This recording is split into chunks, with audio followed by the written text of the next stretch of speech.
before we move on with the first session, there is something that we want to announce, which is we felt at 4 years old, we should have a mission. So initially it was advancing Africa's connectivity was our kind of tagline, but there's not much there. So we've been formulating it for some time. Peter from Spider Tracks and I had a couple of bottles of wine and we were having a good chat a few weeks ago. And he said we should set up something called a big, hairy, audacious goal. So we're going to introduce AviaDev's BHAG, our big, hairy, audacious goal. An example of that is something like Bill Gates, when he said there will be a personal computer in every home. He didn't set a time limit, but he set a goal, and he achieved that, obviously. So at the time, you may be laughed at, but looking back, it seems incredibly obvious to the industry.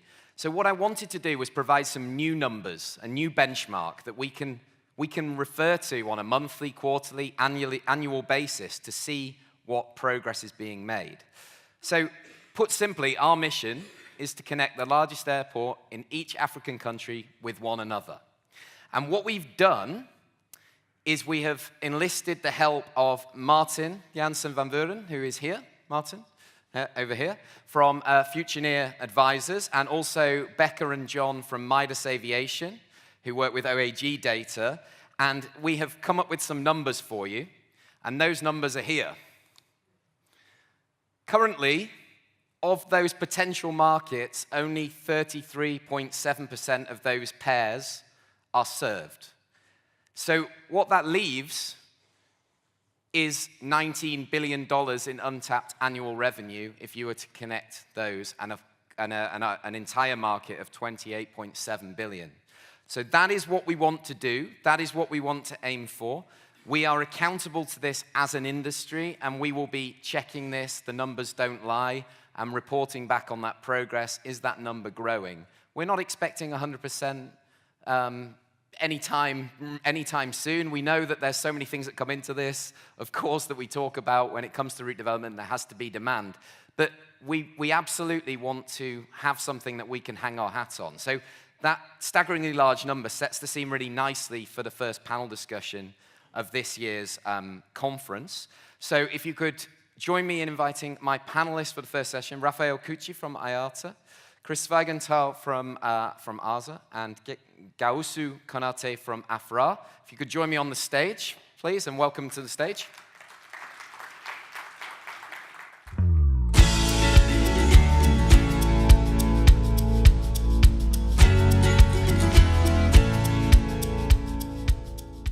So you might actually see that there's an incredibly important person missing.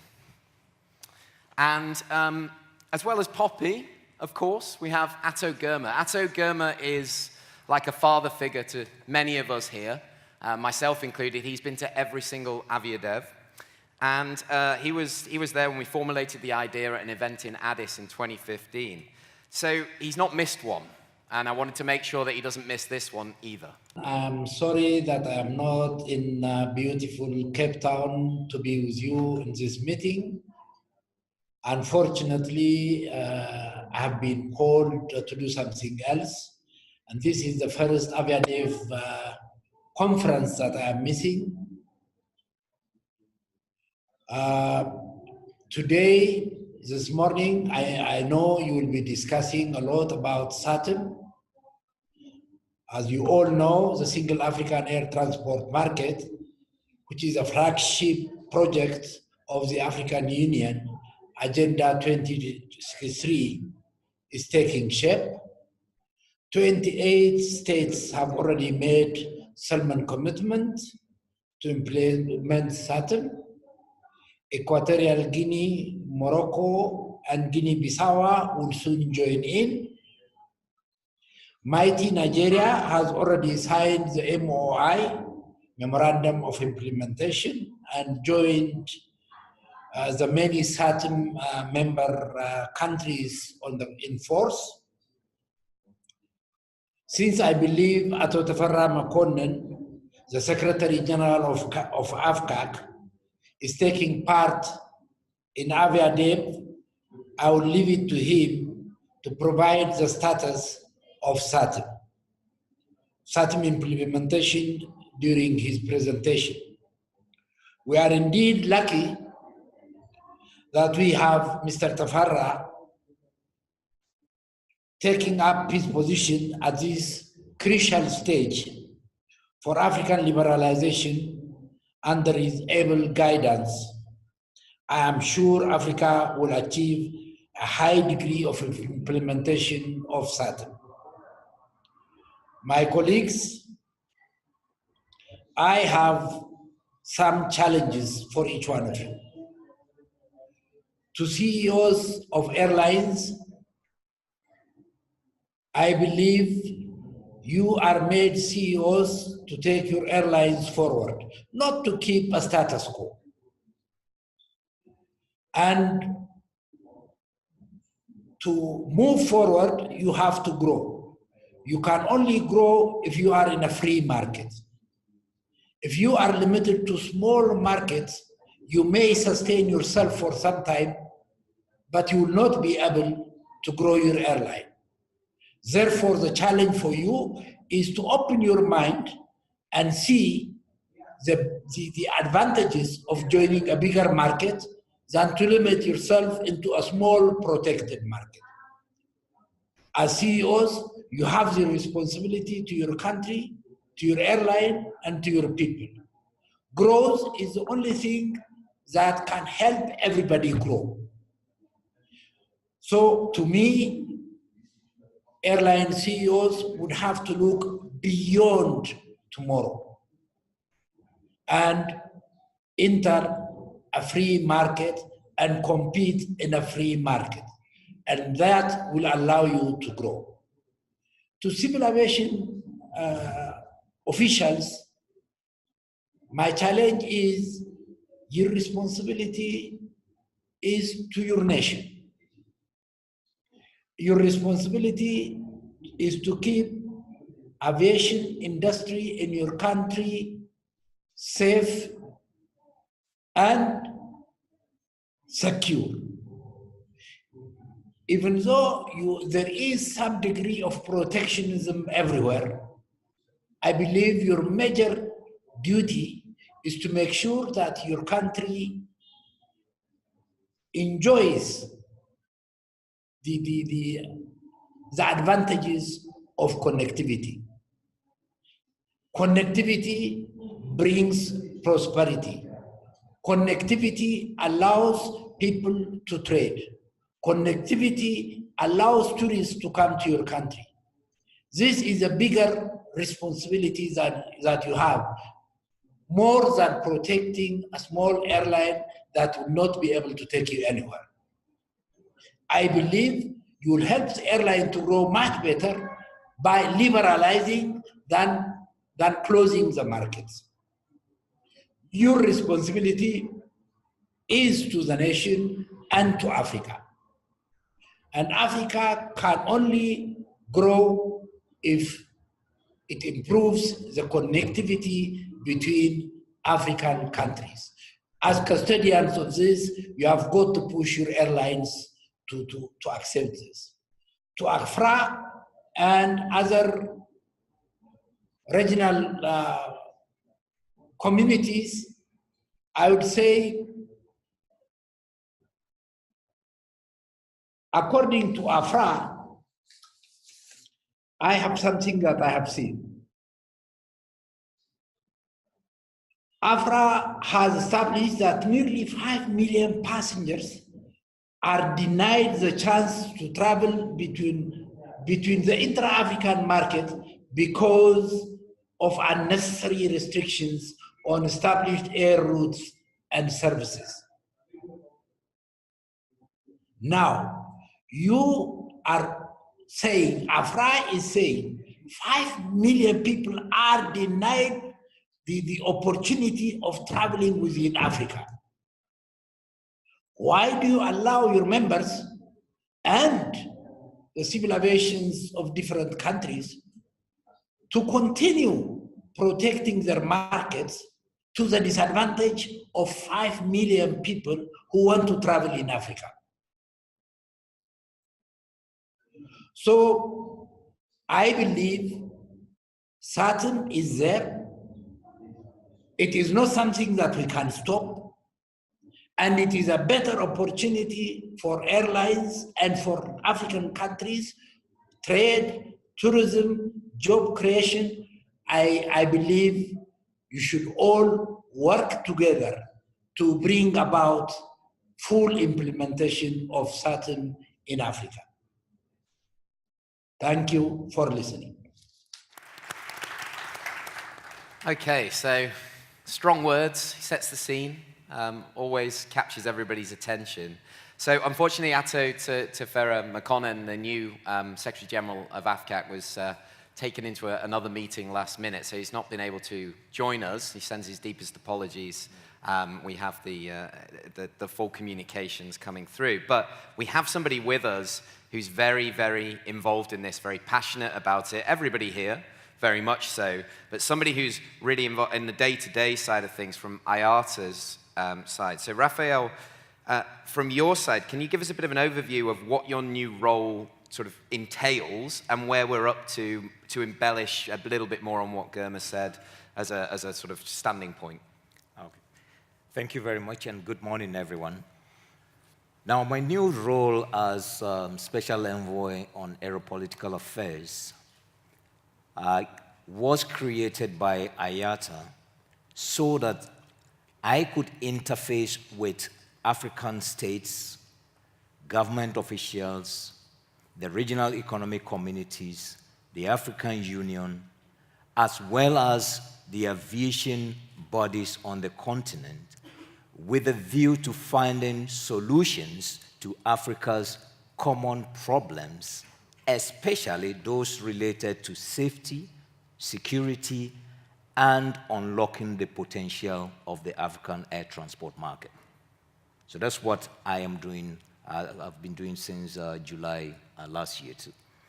And going forward, I have a duty to interface with most of you in this room, as well as your organizations, so that we can see how we can fast-track unlocking Africa's aviation potential.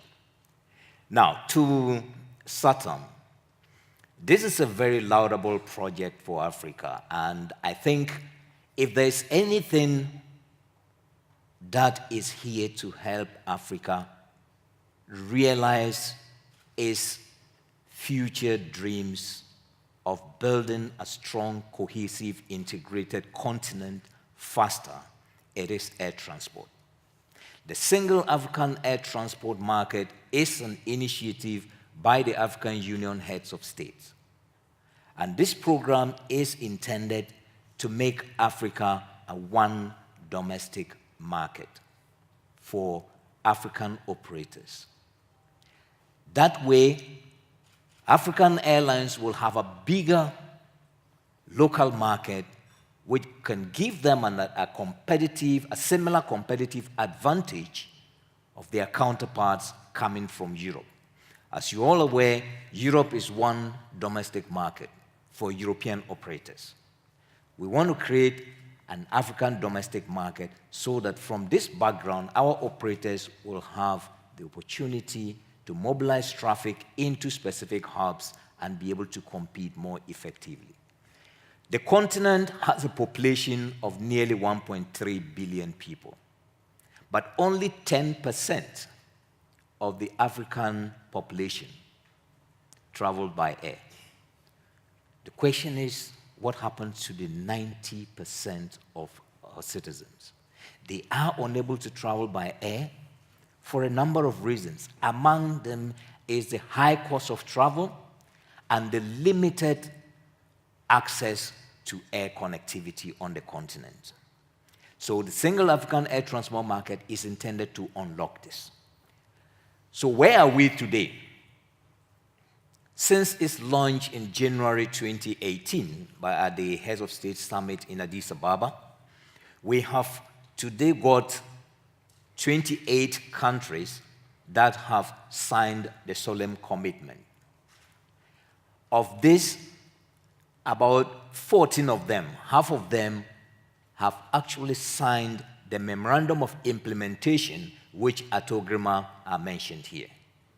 Now, by signing the solemn commitment and the memorandum of implementation, these states have committed to unconditionally open up their markets to each other, and thereby creating a bigger market for the operators in those regions.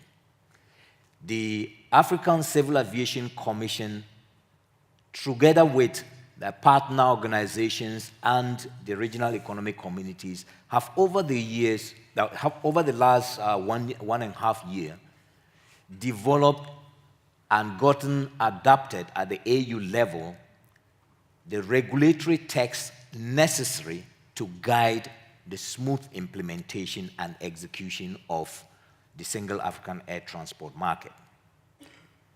There is one critical regulatory text document that is still outstanding, though, and this is the dispute settlement mechanism. It was last discussed in a meeting in Dakar in February, and hopefully this document will be ready for the next Head of State Summit in Addis Ababa come this July for adoption. Now, what the industry and the traveling public in Africa is eagerly and anxiously waiting for is for us to go beyond all the talk, all the good documentation, and actualize the single African air transport market.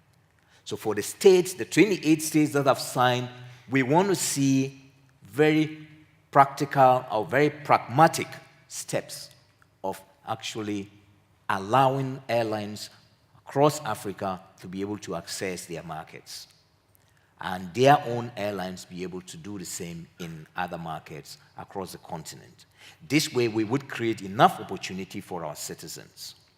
The African Civil Aviation Commission came up with what they call 7 immediate measures to actualize a single African air transport market. And they're very basic as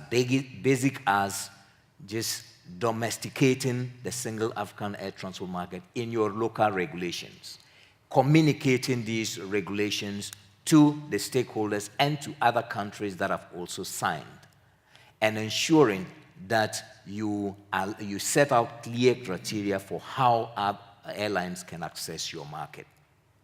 We are continuing to do this so that we can have an effective and transparent way of accessing the market. The final thing, which from the IATA perspective, we are working with the African Union Commission, the African Civil Aviation Authority, and the African Development Bank, is to actually come up with an economic impact study covering all the 55 countries on the continent, clearly indicating the social and economic benefits of air transport to each and every African country, and also highlighting the potential that is currently being subdued by our inability to open up the market. We are hoping that very soon, the African Development Bank will give us a go-ahead, and we will come up with this study probably in the third quarter or towards the end of the year, that will be clear enough and guide every African state in this journey of liberalization.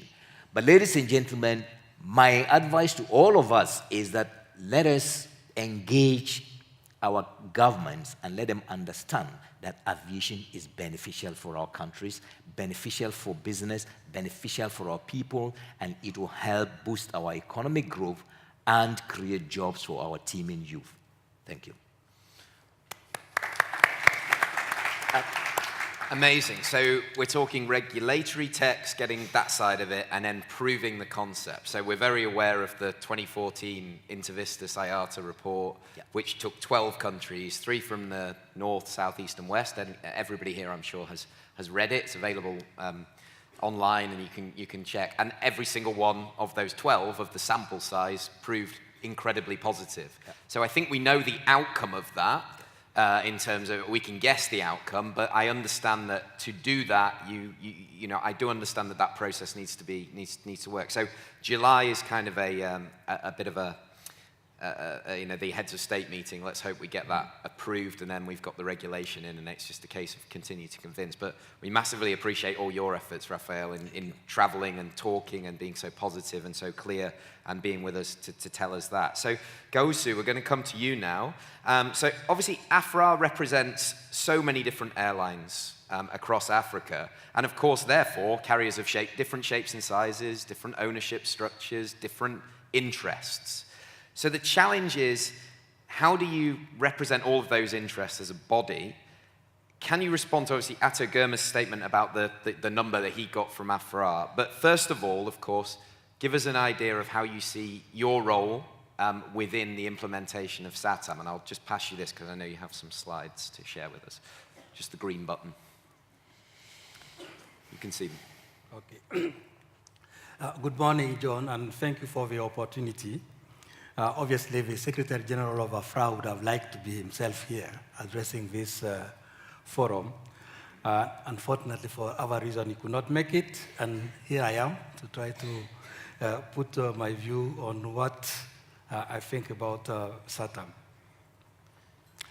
Before I just articulate my view, I will say the first thing I want to do is to look at the challenges we need to overcome. For me, there are 4 of them, which are very important.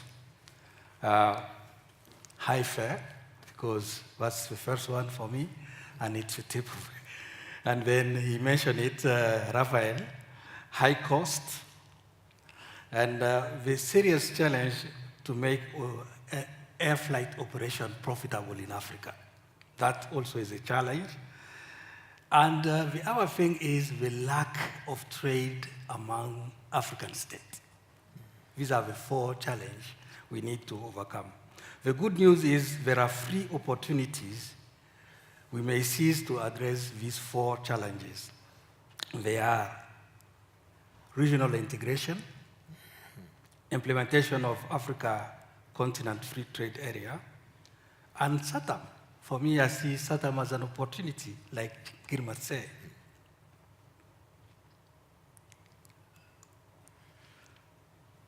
So I will start by looking at our first challenge, which is the high fare. That constitutes actually the iceberg tip. So if you look at comparable distances, our fares are double of the fare in Europe, and even 3 times for India. So for 1 kilometer, the airline passengers are charged 15 cents for travel within Africa, and 11 cents for Latin America, within Latin America area, and only 6 cents of dollars for European routes. And consequently, with the GDP, an African middle-class citizen can only afford 1.1 trips per year. Thus explain why Raphael was saying, what prevents the big portion of African not to travel by air?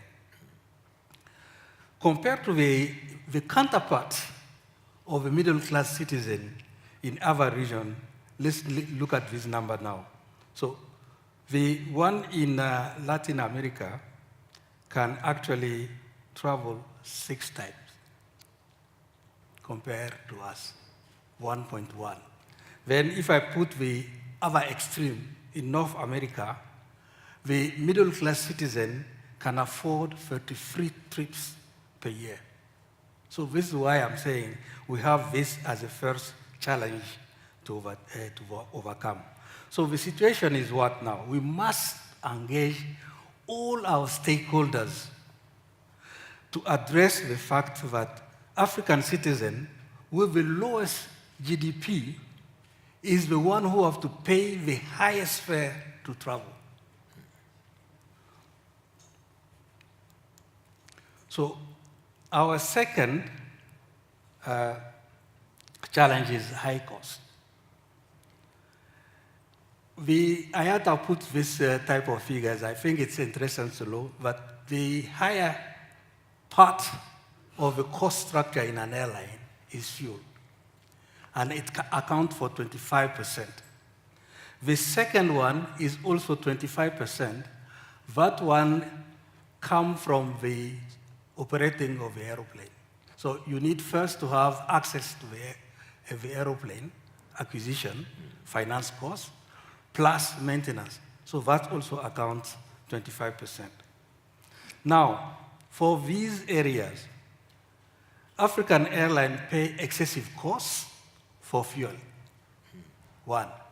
Two, for financial costs to access either through purchase or leasing, they also pay excessive costs compared to the rest of the world. And third, obviously for maintenance, they also pay excessive costs. Now, to make things worse for us, user charges, tax fees and charges, are the highest in Africa than any other region. So that comes on top of these 25%, twice I mentioned earlier, for African carriers. The inflated users' charges reveal the state of compounded taxes on fuel itself, airport concession fees, safety and security oversight, and fast return on investment as we see more and more private sector coming to participate in the infrastructure development. I think it was mentioned by the airport people at the beginning. So we see more PPP building new airport, but the private sector want also fast return on investment.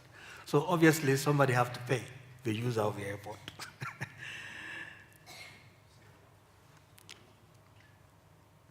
So obviously operating in with such a high environment for cost come our third challenge.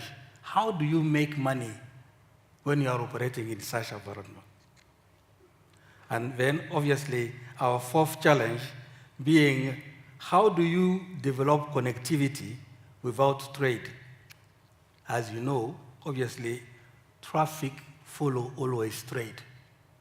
20 years ago, if you look at our traffic flow, it was Europe-Africa, North. Now, because we have trade with China, with Dubai, Middle East, you can see we have flow of traffic also that side. So this is our concern there.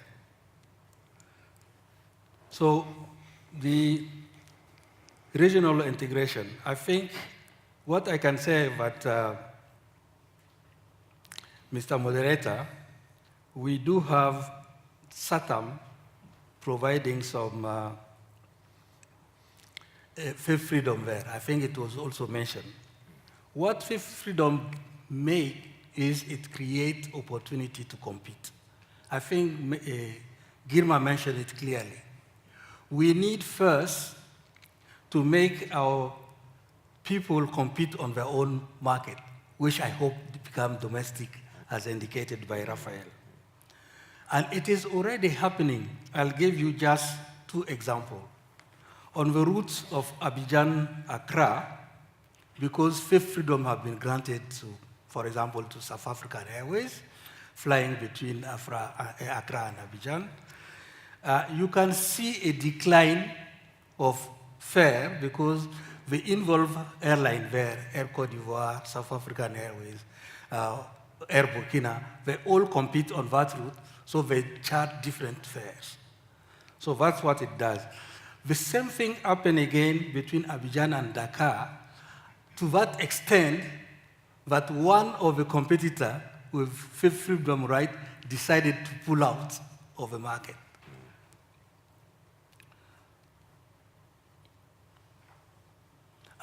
Something which I also think is positive, is an opportunity also, is the openness index published by African Development Bank. It measures how happening countries are open to each other in terms of visa requirement. So today we have for African African citizen traveling to another African state.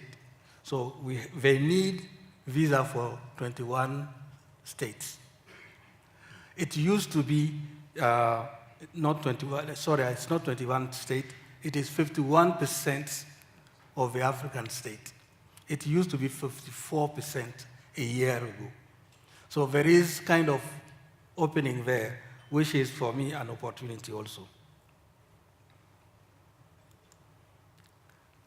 So SATAM definitely for me is that opportunity, which start by setting the scene and making that competition possible among African carriers. And the last opportunity actually is the trade, the lack of trade issue I mentioned. So if we implement the African free trade area for the whole continent, I think that will facilitate trade and help us on it. Fantastic. So, thank you. Thank you. I think, I think what you're saying, obviously we're quite a long way down the road with the trading, and people are starting now to look to work with each other, and this will follow in the wake, as you also alluded to, the visa openness index and the ability to trade, but also the ability to travel and to get visas. There are multiple stories every time I go to an African aviation conference about the route and the visa process and the costs, etc. And all of that, of course, affects demand. And we're also talking about competition. Interesting, obviously, you said about the fuel cost. Noel sat here in the front row from ASKY Airlines. We did a podcast together, and I think in some markets it's 40%.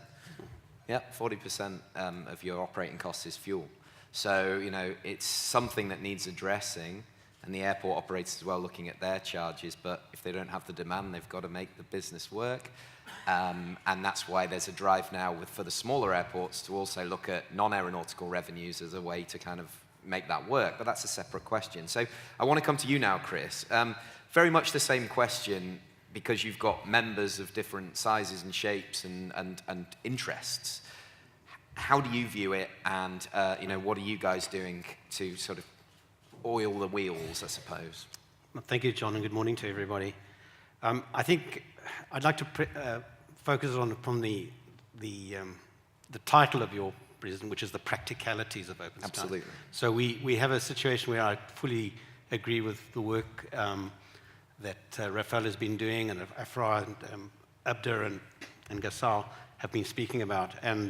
But I think there's some practicalities that I'd just like to focus on, because obviously aviation is definitely the enabler for growth and for growth of tourism and business within Africa and around the world, of course. We have a history of regulation in Africa and in some way in protectionism, which has some way constrained the development and the growth of aviation. We've seen the failure, unfortunately, of Yamoussoukro Declaration, and to some extent YD, although that has started to happen in pockets. But we've seen SATAM as the growth, the initiative by which we will certainly, hopefully, in the final analysis, see liberalization of the African skies. So with the 28 states that have signed this commitment, I think you mentioned, Ato Girma also mentioned the fact that there's hesitancy, even still, within those states that have actually signed. I'm aware of a couple of cases where two states who have been known to sign have entered into bilateral agreements. One state says, let's liberalize. The guy says, not ready yet. And so what's the problem? So for the situation is that I think Africa still, notwithstanding that the YD forms the basis of SATAM, and it set out liberalization of third and fourth freedom, fifth freedom, ownership and control, we haven't got there yet. We haven't. I think some of the practical issues that we have to resolve are policy issues. And I think if it's implemented, and I'm sure this is part of the guidelines, and I know it's part of the guidelines, the same rules must apply to everybody. In other words, you can't be exceptions to the rule. And I think the most important aspect is that in this document, we've got unlimited third and fourths. And in many cases, I can talk from South African perspective. There are one or two states where there is not full liberalization of third and fourths, but there are areas where it's pretty much unlimited and they're not taken up. So there's a lot of gaps there. But I think your example of the multiple network is a study worth looking at, and also saying where are there constraints that stop development where there is a particular market. But I think the biggest issue is probably fifth freedom, because that is probably one of the most contentious rights that you're giving away. Because if somebody's giving away fifth freedom, somebody's giving potentially what they could develop as third and fourth. And that's one of the biggest hesitancies, because is it unlimited? Is it limited to a certain percentage, which was there in one of the, I think in the Yamoussoukro Declaration? Is it limited to sectors where there are no third and fourth freedom? Or is it a basis and it must be done on the basis of reciprocity? And are people considering when they are selective, is there reciprocal value? And we've seen what Tim talked about in the opening, the value of a fifth freedom operation into South Africa. Question is everybody getting that same reciprocal benefit elsewhere in Africa? And I'm not sure. From an ownership and control perspective, I think there's a lot of work that needs to be done on that area. It's a contentious issue around the world. It's not as easy as it looks. There's certainly major developed countries that have not implemented. An example would be, for example, the United States. And other areas, I think in South America, there have been a lot of examples of where ownership and control has been liberalized. But in Africa, we've seen a number of multinational airlines start up, but not been greatly successful. And the ability for an airline to provide services in states where the airline of that particular state is not able to actually provide that service, I think is something that needs to be looked at. We have seen in Africa the growth of international aviation serving Africa, the large Gulf carriers, Turkish Airlines, and even the European carriers coming in. And we have seen the loss of market share of African airlines carrying international international passengers. There is a lot of encouragement of code shares, commercial agreements, alliances, but I don't think we've necessarily seen that so much between African carriers as we should. It's more so the partnerships with international airlines, either through the major alliances, which is obviously natural, but we need to see more cooperation within the states here. I think one of the biggest issues is that a state will look back and say, and I think it's probably one of the reasons why there's still a gap of the 26 or so states that haven't signed up, and they say, are we ready for liberalization? And they are seeing that they don't have a viable state carrier, that either they could also be in a turnaround strategy, and they see this as, and this is an obstacle to the implementation of SATM, because they feel that they need to establish an ability to compete with another airline that is going to have pretty much unlimited access to their markets. So in conclusion, just say for tourism and aviation to flourish, we have to get aviation to punch above its weight. There's no reason from my perspective, if you look at what Tim has presented about what's happened in Cape Town. Cape Town is a destination in South Africa which has grown faster than any other destination in South Africa, let alone the rest of Africa. So if we can't find a way to supplant that initiative and that marketing strength into the rest of Africa, there's no reason why we shouldn't have double-digit growth in Africa going forward. Thank you. Fantastic. I think you say there's a reluctance to be the first one. Yeah, once the floodgates open, you can't shut it. So you want to make sure that you're absolutely there. But there is a time, we as an industry, cumulatively, it's $100 million that the airlines are losing each year. That status quo, it just can't continue because that's just not in anybody's interest. And ultimately, a free market, an open market, yes, there'll be casualties and people don't want to talk about that. And there can still be routes that can work. We have PSO routes, public service obligation routes in Europe, which are funded and subsidized by European Union, et cetera, because they provide certain links. And it's things like that. It's finding solutions that ultimately, I think, with an open market. So one of the people that we wanted to hear from on this panel as well is the regulator. So Poppy is obviously not here. None of us are Poppy, but she joins us now by video. Firstly, allow me to convey my apology for not attending this conference as anticipated. I am in another pressing engagement involving the Minister of Transport.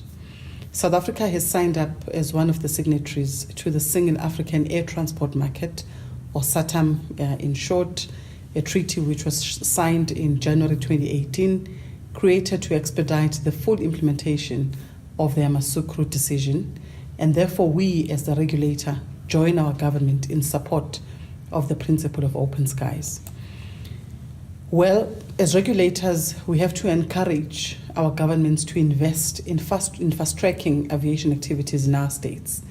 The implementation of the Single African Air Transport Market is not happening fast enough as anticipated, and as a continent, we need to support operators to ensure their sustainability for the good of the entire continent. The growth envisaged in the African continent by 2036 and the possibility of the implementation of the SATAM will demand a shift in how we do business. We will need to invest in airport infrastructure, we'll need to invest in innovation and smart technology, but we'll also need to invest in skills. We will have to organize ourselves differently as a region and depend on another's strengths. So the challenge that all regulators will have is to be ahead of developments and to raise the bar with our safety and security regulatory standards, whilst keeping with future technologies in mind.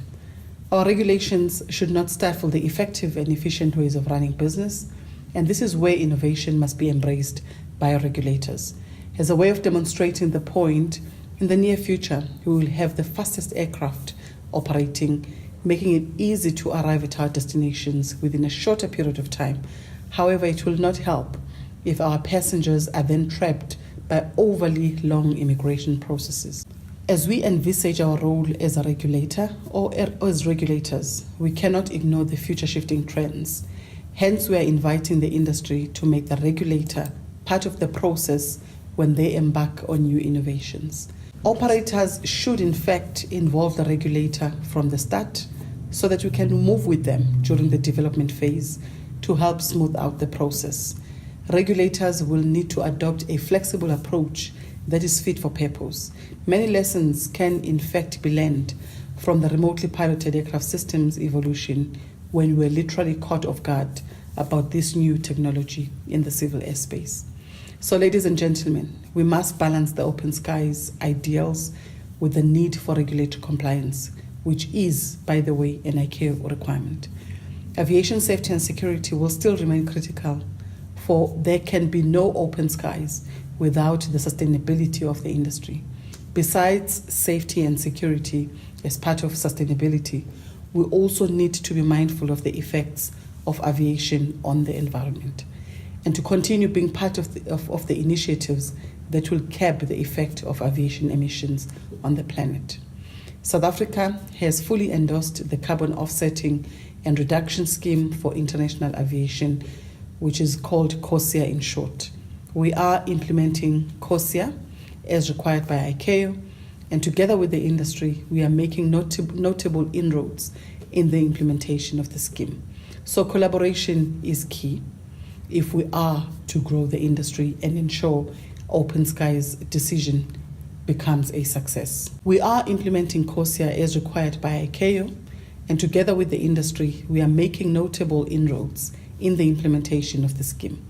Collaboration is key if we are to grow the industry and ensure that the Open Skies decision becomes a success. We must also build skills for now and skills for the future. I say for the future because of a big innovation drive we see in the aviation sector. The skill set must be adaptable for the fourth industrial revolution requirements so that we are not left behind.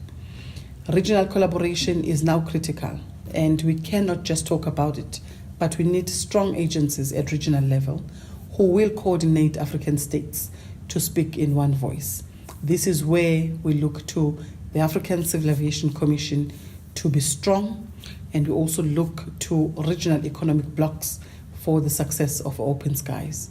I firmly believe that regulators and the industry will be able to overcome the challenges related to practicality of Open Skies only if we work together on the continent, if we work together regionally, at government level, as well as at regulatory level. Let me thank the organizers of this conference and to wish you well in your deliberations. I thank you. Okay, so the aim of the panel today was to set the scene for the next couple of days, and we've got 5 minutes left until you guys can all go and grab a coffee. So what I wanted to do now is to talk about the implementation, like what's next, what are we going to do, you know, what is actually going to happen next. So I want to come back to you, Gaoussou, because I know you've got some more slides to share with us just to talk about that side of it from the AFRAA side. So I will click on. Okay. Well, I think on the practical side, actually one word, cooperation, collaboration. And for what? The first item is to make sustainable our industry in Africa. We must address that flight operation become profitable for us. And we must increase revenue if we want African airline to not lose money. For cost, for me, there are low-hanging fruit. We do operate common aeroplane at common station. So let's start pulling on line maintenance and spare part for these aeroplane at this station. That way we can reduce cost. We can also optimize the utilization of MROs around the continent. That also will see the small carrier not to send the aeroplane for maintenance check in Europe, but take it there and also reduce further maintenance operation costs in Africa.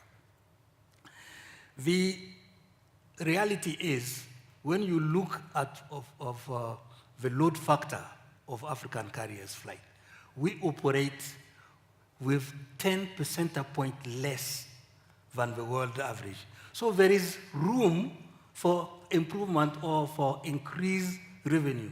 How can we do that? I think Chris mentioned it.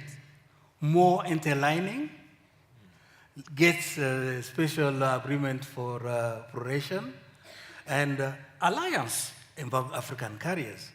So if we are maybe 5 or 6 airlines selling the same route segment, we will fill this 10% gap which is there, and what it will do, obviously, it will increase our revenue on this flight. It will increase our market share, and so that will be helping to make the aviation sustainable for us through this cooperation. Now, the other thing is, even if we improve that, I think we will just break even. We will not bring the fares to the level of the rest of the world where the airline are making money. So for us to go there now, it is all the stakeholders also to have to do. As much I'm telling the competition through SATAM will make our airline a bit more competitive, and I've seen how if they cooperate, how they can also make things better. But to go to this level, we need to see efficiency gain at the level of airport operators, at the level of the air navigation service providers, even at the level of our regulator, in terms of reducing taxes, which is applied several times, as I said earlier. So if only when we do this type of effort of having efficiency at operational level across the industry, then at regulator level, then the fare will be at that type of level. If it comes down, obviously, to that type of level, when we are also seeing trade coming in, definitely it will accelerate. And at that way, we will not be seeing our traffic growth to be at the level of 5 or 6 per year, but double digit, I guarantee. Fantastic, double digit, that's what we want to hear. And I think, AFRAA are doing a great job bringing the airlines together. We want to do that here too. There are a lot of conversations that will happen next couple of days, probably did last night, yesterday, between airlines as well. And we're seeing that willingness to cooperate because ultimately, it's about soaring as one. It's about being stronger together. So just for a quick wrap up, Chris, in terms of concrete next steps and what ours is doing? I think, thank you, John. I think there's no question that the train is running in terms of the implementation of SATM. But as I said, the one thing that I'm concerned about is that there could always be excuses as to why we don't implement or why I don't get included. My view is, if you've signed for SATM, you're committed, you're in. If you are not, if you've got gaps, you're not in. Therefore, you're out. So my view would be that either there's a summit, or even as part of maybe the formal processes of implementation of SATM, that you need to get the states in and basically get them to say, okay, you've signed the commitment, but do you have any hassles with this process? And if you do, put them on the table now so we address them. And let's address those problems and then clear it and sort the problem out once and for all. And, you know, instead of just saying, okay, I'm in, I've signed declaration, I don't think necessarily everybody is playing with a full deck of cards, and I think that we need to find those problems, put them on the table, and deal with them. Thanks. Absolutely. And I think that implementation side of it, this is the challenge. You might be saying, well, even when it exists, and then one says, no, I'm not going to do it, then what's the punitive measure? What can be done to say, well, no, you have to? So, Raphael, closing remarks? Well, for me, I think once you have signed, you are committed. If you were not ready, you would not actually commit to paper. So I would want to see African states that have signed to begin implementation. It is our responsibility, collectively, we those in the room here, those who are in businesses in our respective countries, those who travel by air, to sort of prevail upon our governments that we have signed this commitment, let us go ahead and implement it because there are benefits for this industry. If we wait for one to start and no one is starting, we might wait forever. But time is not waiting for us. And if we delay this process any longer, we are likely to see African aviation get a further dip in its in the number of passengers and traffic that we carry overall. Finally, let me just say that I admire what Westgrow and its partners in this market are doing to grow traffic. It is an eye-opener that I would encourage all other African countries and stakeholders to try and emulate and see how, one way or the other, we can implement such measures to drive up traffic on the continent. But whilst traffic is growing up significantly in Cape Town and across South Africa generally, we, as IATA, now talking as IATA, we think that we still can do something about South African air transport to bring it up to the level. We still think South African air transport is punching below its weight. But we want to understand in better detail what is actually causing this. So IATA has recruited a consultant in South Africa to help us do a perception gap analysis of aviation and to help us understand well where we are in aviation study. The consultants are part of us at this ceremony, and they would be engaging with some of you during the coffee breaks, and for those in Cape Town, subsequently after this, to help us understand where we are headed with air transport in this country, and by extension, how the best practices can be replicated elsewhere in Africa. So I would encourage all of you to try as much as possible to give them a few minutes of your time when they do approach you and respond to a few questionnaires on that. With the findings of it ultimately will be shared with all of you through forums like this going forward in the future. And we think through such steps, we would help grow African aviation to its next level. Thank you. Fantastic. So please join me in thanking the panelists for their intervention, setting the scene.